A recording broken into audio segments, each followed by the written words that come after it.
అదేవిధంగా ఎన్నికల్లో భారతీయ జనతా పార్టీలో చేరినటువంటి చాలా మంది టీఆర్ఎస్ పార్టీ నుంచి చేరిన అందరు ముఖ్యులకు అందరికీ వేదిక మీద ఉన్న వాళ్ళు ఇంకా లేనటువంటి వాళ్ళు ప్రతి ఒక్కరికి కూడా మీడియా మిత్రులకు అందరికీ కూడా శిరస్సు మంచి నేను ధన్యవాదాలు తెలియజేస్తా ఉన్నాను. అందరూ ఇప్పుడు మాట్లాడిన పెద్దలు చెప్పినట్టు పాలమూరు పార్లమెంట్ ఎన్నిక ఏ విధంగా జరిగిందో మీ అందరూ చూసింది. ఇక్కడ ముఖ్యమంత్రి గారే స్వయంగా నేనే నిలబడ్డానటువంటి విధంగా ప్రచారం చేసిండ్రు. ఆయననే ఇక్కడ పోటీ చేస్తున్నట్టు ప్రచారం చేసిండ్రు ఇక్కడ ఉన్నటువంటి ముఖ్యమంత్రి రేవంత్ రెడ్డి గారు. ఈ ఎన్నికల్లో ఎట్టి పరిస్థితుల్లో కూడా అరుణమ్మ గెలవకూడదు, భారతీయ జనతా పార్టీ గెలవకూడదు అనేటటువంటి పెద్ద ఎత్తున వాళ్ళు చేయనటువంటి ప్రయత్నం లేదు. ప్రతి ప్రయత్నం చేసిండ్రు వాళ్ళు మనం ఓడగొట్టడానికి. ఇక్కడ ఉన్నటువంటి కార్యకర్తలు కానీ నాయకులు కానీ ఏ ఒక్కరు కూడా వెనక్కి తగ్గకుండా అధికార పార్టీ ఎన్ని రకాల భయభ్రాంతులకు గురి చేసినా, ఏ రకమైనటువంటి ఫోన్లు చేసి బెదిరించినా, గ్రామాల్లో అనేక రకాలుగా ఇబ్బంది పెట్టడానికి ప్రయత్నం చేసినా, కొంతమంది వ్యాపార పరంగా కూడా బెదిరించినా, ఎవరిని ఏ రకమైనటువంటి బెదిరింపులకు గురి చేసినా ప్రతి ఒక్కరు కూడా ఒక కమిట్మెంట్ తో ధైర్యంగా మొక్కవనటువంటి ధైర్యంతో నిలబడి భారతీయ జనతా పార్టీకి కమలం పువ్వు గుర్తు మీద ఓటేసి ఇక్కడ నుంచి పెద్ద ఎత్తున ఓటు ఇచ్చినటువంటి ప్రతి ఒక్కరికి కూడా ఈ సందర్భంగా మరోసారి ధన్యవాదాలు తెలియజేస్తా ఉన్నాం. ఇంతకుముందు చెప్పినట్టుగా ముఖ్యమంత్రి గారికి వారు అప్పుడు ఎమ్మెల్యేగా ఉన్నారు, ముఖ్యమంత్రి కాదు, రాష్ట్ర కాంగ్రెస్ పార్టీ అధ్యక్షులుగా ఉన్నారు. ఎమ్మెల్యేగా పోటీ చేసిండ్రు. మల్కాజిగిరిలో అంతకుముందు ఎంపీగా పోటీ చేసిన ఎంపీగా ఉన్నారు. ఆ తర్వాత మొన్న ఎన్నికల్లో అసెంబ్లీ ఎన్నికల్లో ఇక్కడ శాసనసభ్యుడిగా మళ్లీ పోటీ చేసిండ్రు రాష్ట్ర కాంగ్రెస్ పార్టీ అధ్యక్షునిగా. ఆ రోజు ఎమ్మెల్యే ఎన్నికల్లో ఆయనకు వచ్చిన ఓట్లన్నీ 1,07,000 ఓట్లు వారికి వచ్చినాయి మొన్న ఎమ్మెల్యే ఎలక్షన్లలో. ఆ రోజు నేను ముఖ్యమంత్రి అవుతా అని చెప్పి వారు ఓటు అడిగి ఓటు వేయించుకుంటే 1,07,000 వచ్చినాయి.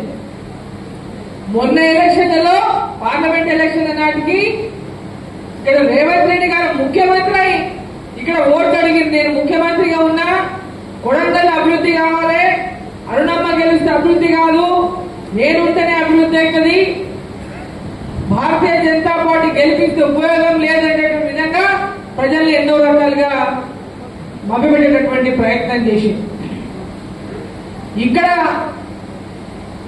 ముఖ్యమంత్రిని ఓడిస్తే, ముఖ్యమంత్రికి తక్కువ ఓట్లు వస్తే, ముఖ్యమంత్రి ఈరోజు మామూలు పార్లమెంట్ ఓడిపోతే, ఆయన ఉన్నటువంటి పార్లమెంట్ ఓడిపోతే ఆయనకు గౌరవం తక్కువ అని చెప్పి ప్రతి ఒక్క చోట కూడా ప్రచారం చేసిండ్రు. నా గౌరవాన్ని తగ్గియకండి. అనేక పాలమూరుకు మొట్టమొదటిసారిగా ముఖ్యమంత్రి పదవి ఎప్పుడో మురుగుల రామకృష్ణరావు గారి తర్వాత మనకి ఇప్పుడు అవకాశం వచ్చింది. ఇప్పుడు కనుక ఈ ఎన్నికల్లో నన్ను ఓడిస్తే మామూనార్కే గౌరవం పోతున్న విధంగా మాట్లాడారు. ఆయన ఒక్కరినే గౌరవం కాదు, పాలమూరు దేశంలో ప్రధానమంత్రి నరేంద్ర మోదీ గారు ఉన్నారు. ఇక్కడ పార్లమెంటు సీటు కూడా గెలిపిస్తే పాలమూరుకు గౌరవం దక్కుతుంది. భారతీయ జనతా పార్టీ నుంచి ఇక్కడి నుంచి కూడా పాలమూరు గొంతు పార్లమెంటులో వినిపించే అవకాశం కల్పించండి అంటే ప్రజలందరూ కూడా అవకాశాన్ని కల్పించి అభిమానించి ఆదరించిండ్రు నరేంద్ర మోదీ గారి నాయకత్వంలో ఇక్కడ పార్లమెంటు సభ్యులుగా గెలవాలి. ఈరోజు 62,000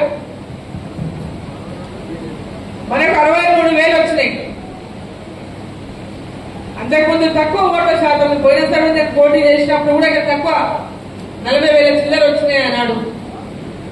ఎమ్మెల్యే ఎలక్షన్లు వచ్చే వరకు ఎందుకు తక్కువ వస్తాయి అంటే మనం క్షేత్ర స్థాయిలో బలంగా లేం కాబట్టి, గ్రామీణ ప్రాంతాల్లో భారతీయ జనతా పార్టీ బలంగా లేదు కాబట్టి, ఎప్పుడు ఇక్కడ అధికారంలో లేరు కాబట్టి, గతంలో ఎప్పుడు కూడా భారతీయ జనతా పార్టీ రాష్ట్రంలో అధికారంలో లేదు. స్థానిక సంస్థల ఎన్నికల్లో పెద్ద ఎత్తున మన వాళ్ళకి అవకాశాలు రాలేదు. రూలింగ్ పార్టీ ఎవరు రూలింగ్ లో ఉంటే వాళ్ళకే స్థానిక సంస్థల్లో ఓట్లేసి మా పని కాదేమో, మమ్మల్ని ఇబ్బందులు పెడతారేమో, మమ్మల్ని ఎంఆర్ఓ ఆఫీస్ లో ఇబ్బంది అవుతుంది, పోలీస్ స్టేషన్ లో ఇబ్బంది అవుతుంది, కాబట్టి ఎవరు రూలింగ్ లో ఉంటే వాళ్ళకే ఓట్లు అనేటువంటి ఒక అలవాటు గ్రామాల్లో పడిపోయింది. ఆ యొక్క లక్ష్యంతోనే ఎవరు రూలింగ్ లో ఉంటే వాళ్ళకు ఓట్లేస్తారు, ఎవరు రూలింగ్ లో ఉంటే వాళ్ళకు మొన్నటిదాకా కేసీఆర్ ఉన్నంత కాలం కేసీఆర్ ఓట్లేసింది. ఎప్పుడే కానీ ప్రజలు కోరుకోవాల్సింది బలమైనటువంటి ప్రతిపక్షాన్ని కోరుకోవాలి.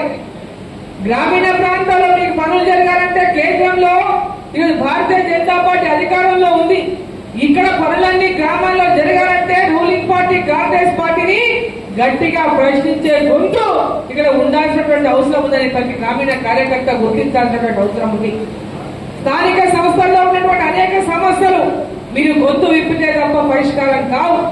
రూలింగ్ పార్టీ కాబట్టి వాళ్ళు చేసినా చేయకపోయినా మనం ఇంట్లో భరిద్దాం, అడిగితే మనకు నష్టమవుతుంది, మనకు కష్టమవుతుంది అంటే గ్రామాలు ఎప్పుడు కూడా అభివృద్ధికి నోచుకోవని చెప్పి సందర్భాన్ని నేను తెలియజేస్తా ఉన్నాను. ఈ రోజు గ్రామీణ ప్రాంతాల్లో ఉన్నటువంటి ప్రతి గ్రామ పంచాయతీ కానీ, మండలం కానీ, జిల్లా పరిషత్ కానీ, మున్సిపాలిటీలు కానీ ప్రతి ఒక్కటి కూడా రేపు రాబోయేటటువంటి ఎన్నికల్లో భారతీయ జనతా పార్టీ కార్యకర్తలు క్షేత్రస్థాయిలో గట్టిగా ప్రజలకు విశ్వాసం కలిగించే విధంగా నరేంద్ర మోదీ గారి యొక్క పథకాలు, కేంద్ర ప్రభుత్వ పథకాలు ప్రతి ఒక్కరికి తెలియజేస్తూ గ్రామ గ్రామాన ఇంటింటికి తెలియజేసి ఆ పథకాల పట్ల అవగాహన కలిగించి ఆ పథకాలను అందజేసేటువంటి ప్రయత్నాన్ని మన కార్యకర్తలు భుజానెత్తుకొని గ్రామాల్లో పార్టీని బలోపేతం చేయాలని చెప్పి సందర్భంగా కోరుతా ఉన్నాను. ప్రతి పథకం కేంద్ర ప్రభుత్వం ద్వారా వస్తున్న పథకాల ద్వారానే ఇలా గ్రామాల అభివృద్ధి జరుగుతుంది, పట్టణాల అభివృద్ధి జరుగుతుంది, రాష్ట్రంలో అభివృద్ధి జరుగుతుంది. మరి అన్ని అంశాలపై అవగాహన ఉన్న ప్రతి కార్యకర్త మనం సైలెంట్ గా ఉంటే, ప్రజల్లోకి వెళ్ళకపోతే